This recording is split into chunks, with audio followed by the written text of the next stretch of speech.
নমস্কার, welcome to competitive এলিক্সির। ভারতের চন্দ্রযান-3 এর সফল অভিজ্ঞতা সম্বন্ধে আমরা প্রত্যেকেই জেনেছি। আজকের ভিডিওতে জানবো চন্দ্রাভিযানে ভারতের পরবর্তী পদক্ষেপ কি রয়েছে। চাঁদে আবার ইতিহাস গড়তে চলেছে ভারত।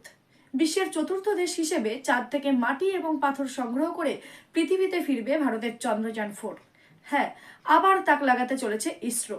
2027 সালে ভারত প্রথমবারের মতো চাঁদ থেকে মাটি এবং শিলা সংগ্রহ করে পৃথিবীতে আনবে।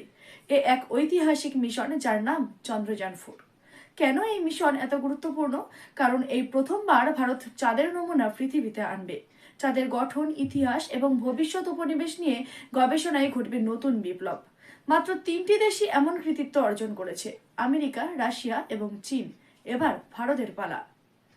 ভিডিওটি ভালো লাগলে লাইক, শেয়ার এবং সাবস্ক্রাইব করুন। আর হ্যাঁ, থাকছে আপনাদের জন্য প্রশ্ন: বর্তমানে ইসরোর চেয়ারম্যান পদে কে রয়েছেন? উত্তরটি কমেন্টে জানাতে ভুলবেন না। দেখা হবে নেক্সট ভিডিওতে।